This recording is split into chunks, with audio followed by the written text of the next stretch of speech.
Muchas gracias.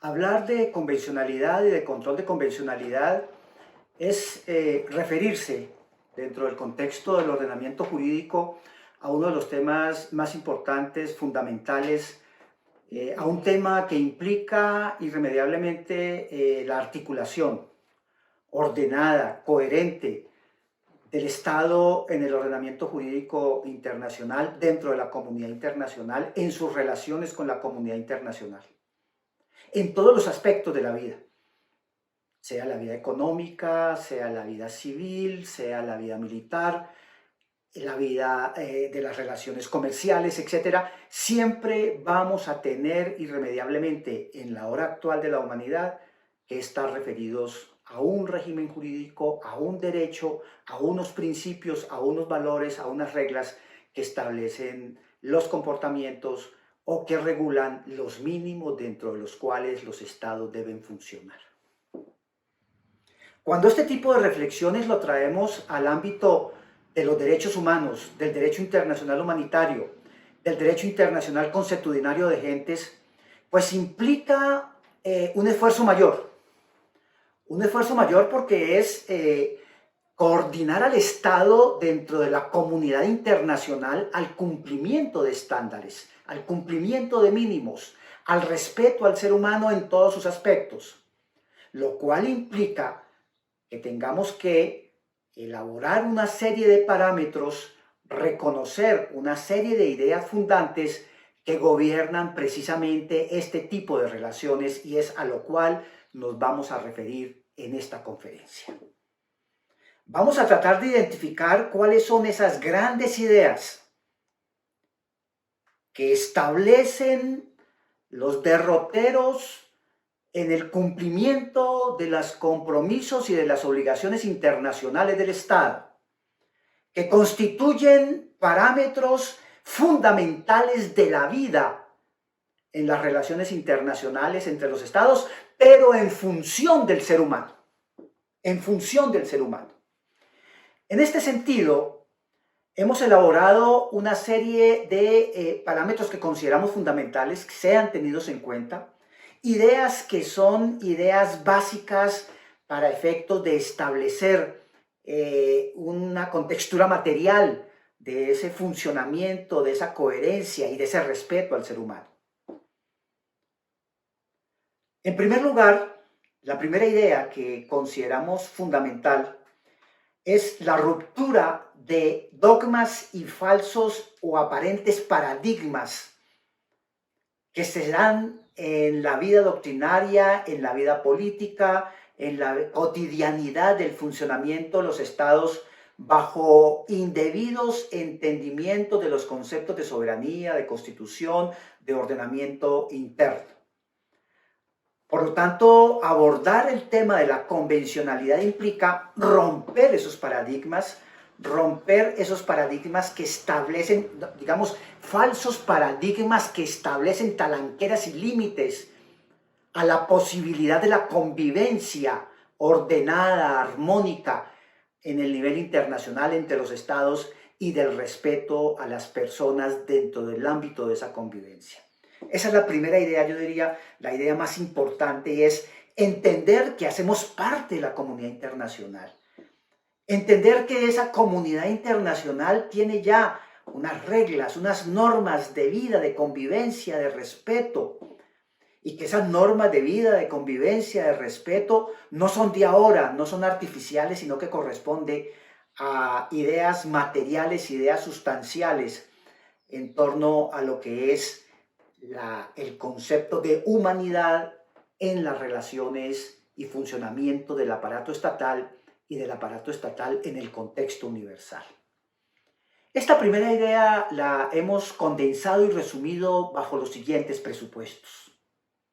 Abordar en la hora actual de la evolución de las ideas jurídicas la temática y contenido de la convencionalidad, en especial de sus desarrollos a través del denominado control de convencionalidad, que procura esencialmente garantizar en todo Estado democrático y de derecho, bajo criterios esencialmente monistas, la adecuada y efectiva sujeción de estándares y mínimos convencionales de las decisiones de cualquier orden de los poderes públicos, en donde se involucren para su razonabilidad los compromisos internacionales del Estado en materia de derechos humanos, derecho internacional humanitario, al igual que sus principios o valores o los presupuestos vinculantes del derecho internacional consuetudinario, no deja de ser un reto y sobre todo un claro ejercicio de ruptura de falsos o aparentes paradigmas que hemos dejado crecer a la luz de doctrinas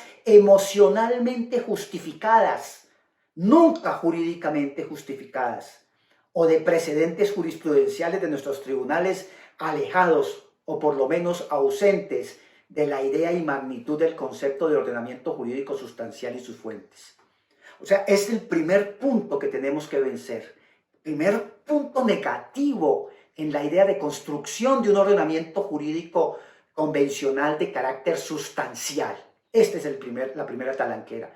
Entender que no podemos quedar sujetos a restricciones netamente imaginarias, emotivas, bajo creencias que hacen imposible la convivencia, y hablo de convivencia en la comunidad internacional, o que hacen imposible reconocer los mínimos sobre los cuales deben los estados cumplir sus compromisos internacionales en función del ser humano. Esa es la primera regla, la primera idea, el primer punto, el primer llamamiento que les hago en este momento para poder construir realmente un concepto sustancial de convencionalidad y consecuentemente un concepto adecuado, oportuno, realmente efectivo de lo que es el control de convencionalidad. La segunda idea, en esta misma línea, la estructuro sobre la base de que hay que vencer, de que hay que romper también una falsa y mal concebida visión del dualismo jurídico. Precisamente en mi sustento de la primera idea hago referencia a que vencer los falsos paradigmas tiene que hacerse sobre el fortalecimiento y una construcción permanente del monismo jurídico, o sea, de una construcción de ordenamiento jurídico único. Por lo tanto, la segunda idea va en función de la anterior y es romper la falsa creencia de que en materia de convencionalidad podemos establecer fronteras, límites artificiales entre lo que es el derecho nacional y el derecho internacional. Eso no es cierto. Digamos que es eventualmente un criterio metodológico académico, pero que en el mundo de la realidad se constituye, si se entiende así, se ve así y se aplica de esa manera, como algunos operadores pretenden aplicarlo, pues es sencillamente negar la posibilidad de una convivencia pacífica y coherente en el ámbito internacional y negarle al ser humano los mínimos estándares garantísticos, operatividad de las reglas construidas en la jurisprudencia internacional. Porque vamos a tener siempre el divorcio entre el ordenamiento jurídico nacional e internacional, que no debe existir, que no debe ser así. En nuestros trabajos y en la sustentación de esta segunda idea, utilizamos los siguientes argumentos. Decimos que se trata de vencer en el ejercicio diario del control en materia de derechos humanos malformaciones jurídicas sumidas en una falsa y mal concebida visión del dualismo jurídico, que proclama equivocadamente el absolutismo perpetuo y supremo del llamado derecho nacional, a cuya cabeza entienden inmutable, intocable e impenetrable a la constitución política del Estado, barajando el orden convencional, sus principios y valores a escenarios secundarios, ubicándolos en muchos casos como meros referentes sin valor o vincularidad, generando en consecuencia un claro pero peligroso aislacionismo jurídico de nuestros países. Escenario tentador para el ejercicio arbitrario del poder, situación absolutamente perjudicial para la prevalencia y respeto de los derechos humanos y de contera para la supervivencia material de un verdadero Estado democrático de derecho. No podemos dejarnos llegar por esas ideas. No podemos pensar que hacemos parte de un mundo aislado, que somos como países, somos guetos jurídicos, que lo único cierto y válido es nuestra jurisprudencia, nuestra doctrina, nuestra forma de ver nuestro interior, sin reflexionar y ver la luz de lo que está ocurriendo más allá de nuestras fronteras. Ese es el segundo punto inevitable. ¿Y por qué tenemos que romper esos paradigmas? ¿Por qué tenemos por qué entender que son perjudiciales para poder armar nuestro ordenamiento jurídico de manera cierta, de manera fuerte, de manera material? Tenemos algunas ideas de por qué tenemos que vencerlo. La primera de ellas, una visión restringida de la convencionalidad y de su control, al igual que de su recepción en el derecho nacional, es peligrosa, es falsa, puede dar lugar a situaciones de impunidad, puede perpetuar poderes al infinito, inimaginables, acentuar gobiernos dictatoriales, hacer imposible la convivencia dentro del país, en cuanto que los desarrollos normativos, los principios, las reglas que se desarrollen por parte del legislador, eventualmente bajo la idea de una soberanía absoluta, pues pueden configurar escenarios peligrosísimos para la misma humanidad. Basta recordar, ¿sí?, los escenarios de la Segunda Guerra Mundial, del nazismo, del nacionalsocialismo, ¿sí?, el derecho del nacionalsocialismo y de aquellas hegemónicas dictaduras que hicieron imposible la convivencia con la humanidad. En segundo lugar, se desconoce bajo estos modelos las razones e ideales que animan a una integración de todos los seres humanos, bajo una misma visión igualitaria en muchos aspectos, sobre todo en el respeto a sus derechos. Además, estas doctrinas que propician esta división olvidan que la doctrina del derecho internacional no se ha diseñado sobre la base de pugnacidad y oposición a los que ellos entienden como derecho nacional. Eso no es cierto. El derecho internacional no ha crecido sobre esa base. Vuelvo, insisto, esa no ha sido la génesis. Ese dualismo mal entendido es venenoso en cuanto infunde mentiras en relación con lo que ha sido la construcción del derecho internacional.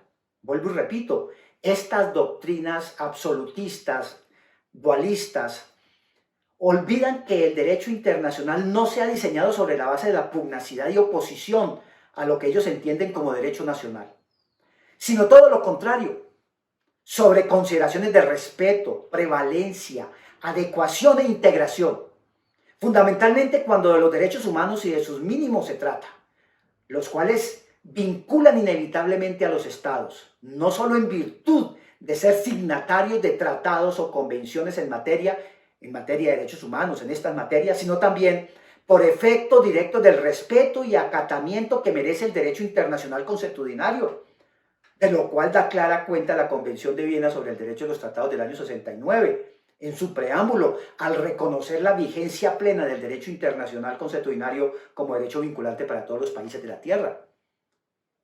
Entonces, el dualismo mal entendido, políticamente manipulado, inspirado en razones pasionarias, lo que está es cerrando la puerta a que realmente el ser humano tenga tratamientos, tenga mínimos, tenga escenarios de mínimo respeto en cuanto a sus derechos subjetivos.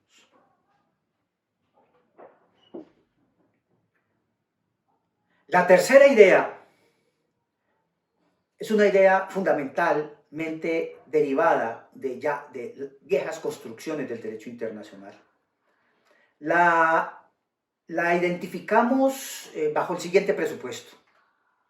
No puede oponerse una norma o principio de estricto orden nacional para impedir la vigencia de los tratados celebrados o del mismo derecho internacional.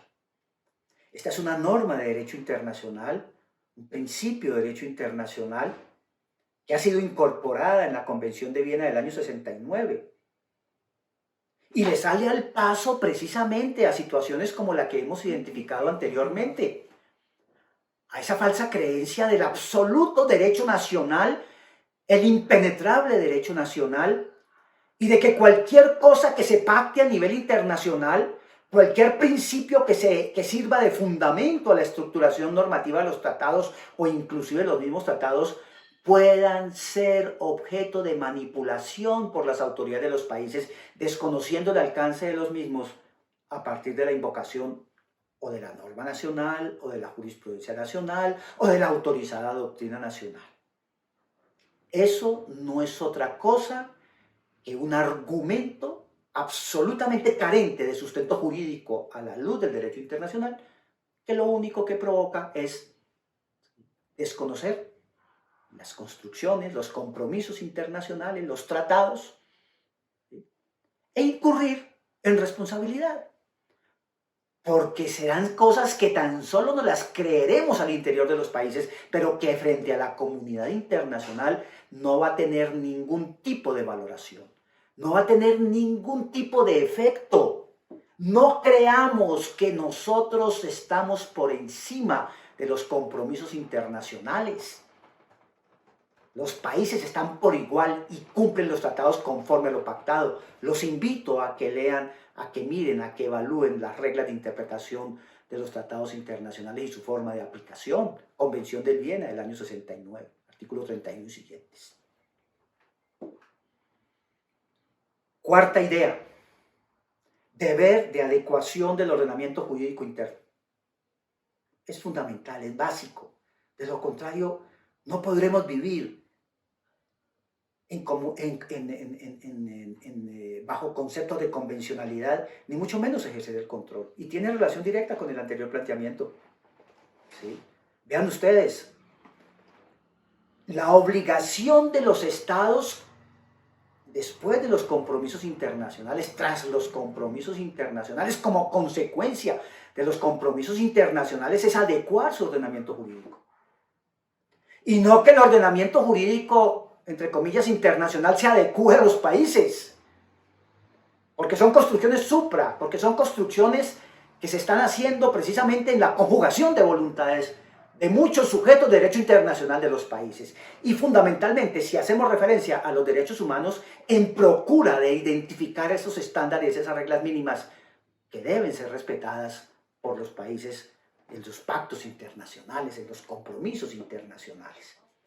Luego se le convierte en un deber de adecuación, de depurar el ordenamiento jurídico y de dictar las normas que correspondan de acuerdo con ese ordenamiento jurídico internacional. Creo que el artículo 2 de la Convención Americana de Derechos Humanos es muy claro en ese sentido. Todas las autoridades de todos los poderes públicos deben actuar en consonancia precisamente en la construcción de un ordenamiento jurídico coherente con esos mínimos pactados. Esta cuarta idea es básica, es fundamental. ¿Sí? Es una idea que garantiza la convivencia y que le quita argumentos a quienes predican, ¿sí?, el absolutismo del derecho nacional sobre el derecho internacional.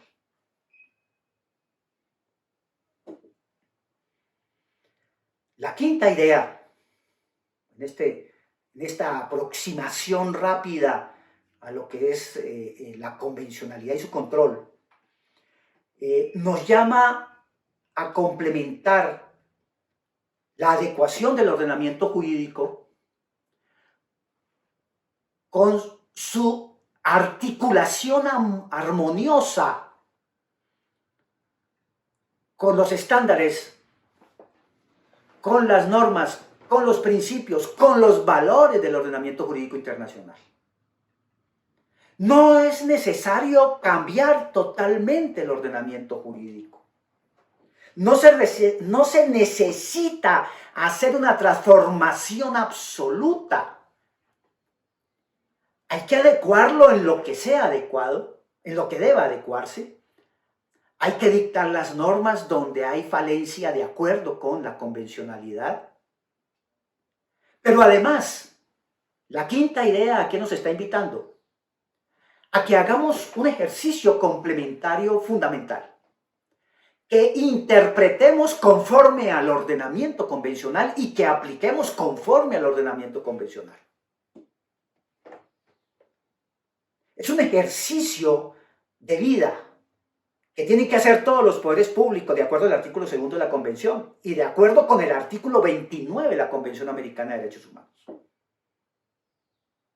Cada situación, cada norma en la cual encontremos, cada decisión que deba adoptarse, en la cual esté siempre en juego el estándar mínimo, debe verse, debe leerse, debe entenderse y debe aplicarse conforme al ordenamiento jurídico internacional, conforme a los parámetros establecidos en materia de derechos humanos, porque es el caso que estamos comentando, la convencionalidad propia en derechos humanos.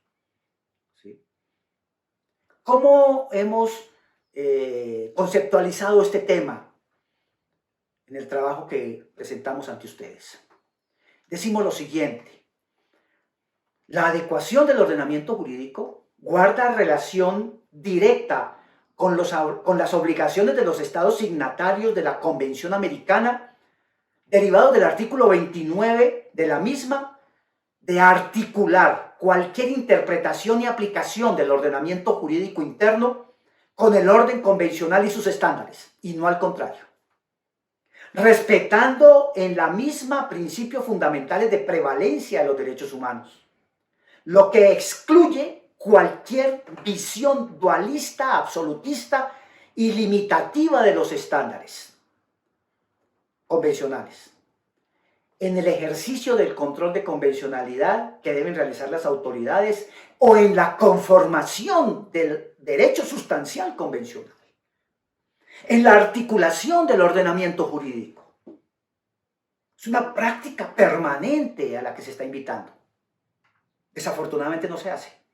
Y no se hace muchas veces por ignorancia, porque desafortunadamente en medios como el colombiano fuimos educados sobre la base del absolutismo del derecho nacional. Nuestra formación de derecho internacional es escasa. De ahí las dificultades operativas, de ahí la carencia muchas veces de encontrar decisiones administrativas, legislativas, jurisprudenciales o inclusive en la construcción del mismo ordenamiento constitucional deficientes. Pensamos que vivimos solo en el mundo y eso no es cierto. Luego hay que interpretar conforme, hay que entender, tener la técnica, utilizar los criterios que llama profundamente el artículo 29 de la Convención Americana de Derechos Humanos. Sexta idea.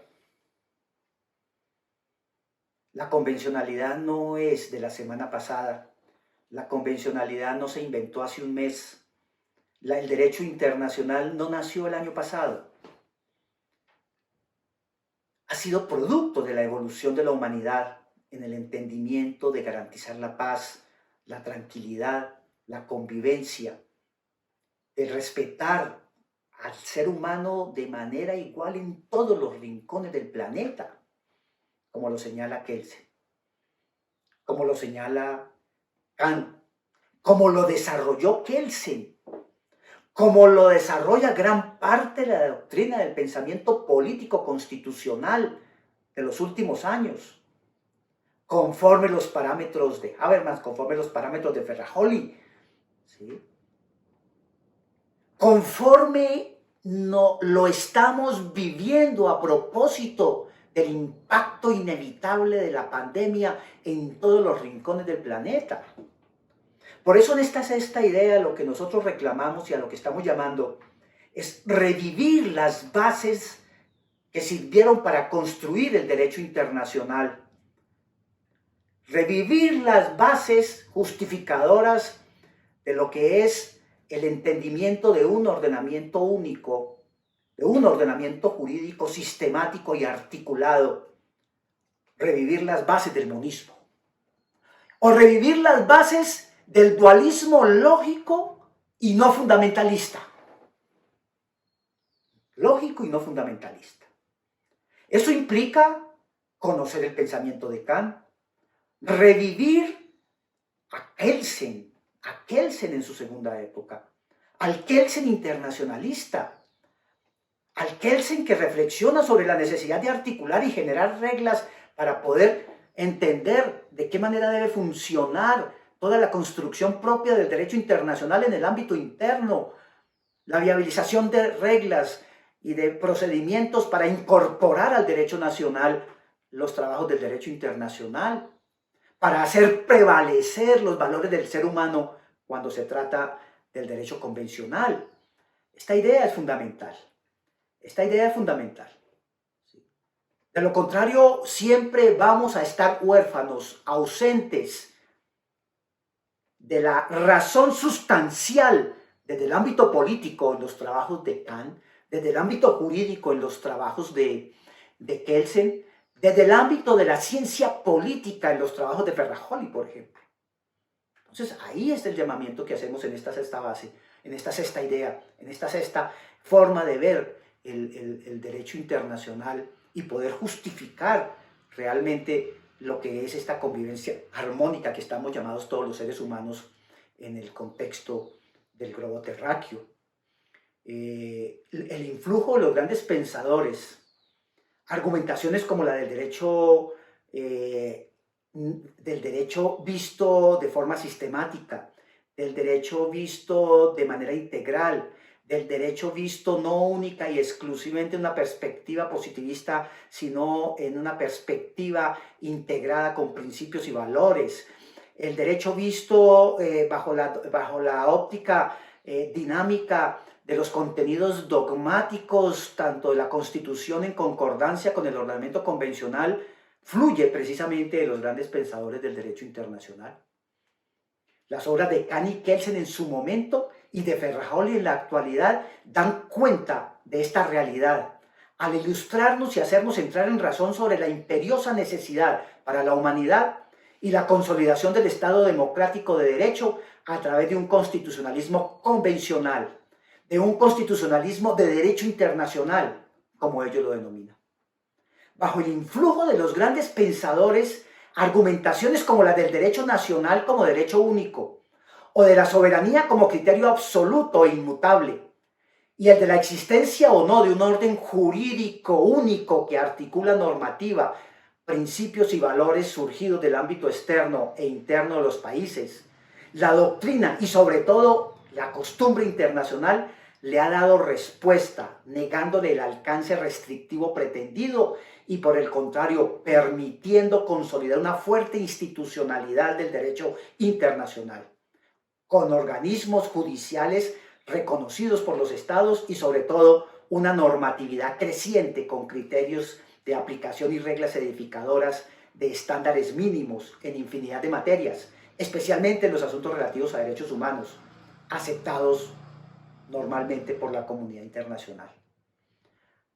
En Kant podemos hacer referencia a su famosa obra, año 1795, La Paz Perpetua, que no pierde actualidad, que está vigente. Reglas de pensamiento absolutamente claras, ¿sí?, de este gran hombre, este pequeño gran hombre. Las ideas de Kant, en su célebre obra de 1795, La Paz Perpetua, configuran hoy una realidad sin reversa, la cual debemos fortalecer permanentemente.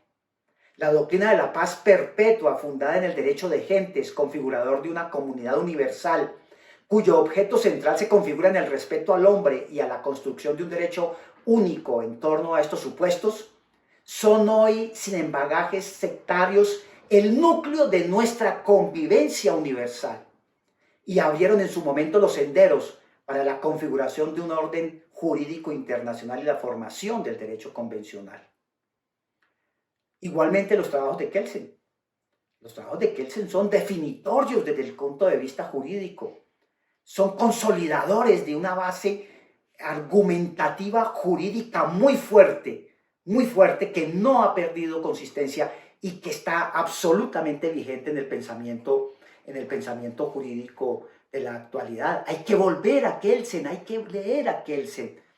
No solamente al Kelsen positivista, porque aquí el positivismo no es que sea perjudicial, hay que ver al Kelsen articulador del ordenamiento jurídico, al Kelsen que entiende la problemática del Estado no como un Estado cerrado, sino como un Estado abierto, con la necesidad de tener instancias internacionales efectivas para garantizar la convivencia. No olviden ustedes que Kelsen fue el jurídico de Naciones Unidas y muchos de los tratados que actualmente disfrutamos en el derecho internacional pasaron por las manos, por la óptica, por el análisis, por la crítica de Kelsen. Para Kelsen, el derecho internacional se origina principalmente en la costumbre generada por actos entre los estados que tienen por efecto la construcción de normas generales, a través del cual se crean obligaciones o derechos para todos los estados. A diferencia de la costumbre, el derecho surgido de los tratados internacionales, salvo excepciones, solo es válido entre las partes contratantes. No genera derecho internacional general. De todas formas, reconoce Kelsen la fuerza del derecho internacional consuetudinario y de la pacta sunt servanda en los tratados internacionales. Kelsen propicia la creación de los tribunales internacionales, la fuerza coactiva del derecho internacional, para hacer efectivo precisamente todo aquello que se ha venido construyendo por la comunidad internacional. Decimos precisamente en estas explicaciones sobre Kelsen, a partir de esta diferenciación fundamental para la convencionalidad, la teoría de Kelsen propone para el derecho internacional su tesis de la producción escalonada del derecho, sosteniendo la existencia del primer nivel en la costumbre internacional, un segundo nivel en los tratados internacionales y un tercer nivel en los fallos judiciales internacionales. El punto de la decisión judicial es clave.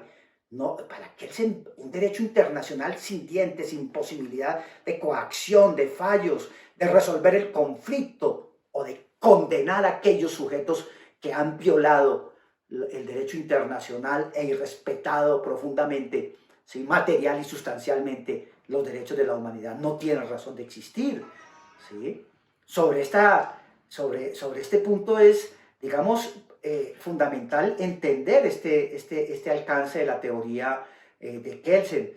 Entre las grandes obras de Kelsen, pues toda la teoría general del derecho y del Estado. Yo creo que es el libro clave sobre el cual tenemos que volver a estudiar y a entender toda la problemática del derecho internacional. Por último, el concepto de convencionalidad entendido como un elemento, diría que sería la séptima idea, que todo esto permite confluir en la existencia de un orden convencional, un orden jurídico donde el derecho interno de los países se articula de manera magnífica, armónica, ¿sí?, permanente con las construcciones del derecho internacional, que pasa a ser un elemento amplificador en cuanto a la interpretación y aplicación del orden jurídico de cada país. Vean ustedes entonces la importancia que tiene hacer este tipo de aproximaciones, este tipo de análisis. En un próximo video, en el tercer video de esta serie, entraremos a identificar los principios, no ya las ideas que están claras en este documento introductorio, sino las ideas, sino los principios, insisto, disculpen, y las reglas de construcción del régimen de la convencionalidad. Trabajo que hace unos años publicamos y hemos venido fortaleciendo en virtud de la construcción del sistema de la convencionalidad en la Corte Interamericana de Derechos Humanos. Por último, basta recordar que estas ideas de convencionalidad y de control de convencionalidad devienen de los trabajos de la misma Corte Interamericana, principalmente en algunas de sus providencias. Para no ir muy lejos, diría yo que la gran piedra angular de toda esta construcción está precisamente en el fallo Almonacid-Arellano del año 2006, que da las pautas en muy pocos renglones de lo que es esta gran obra de construcción. Muchas gracias.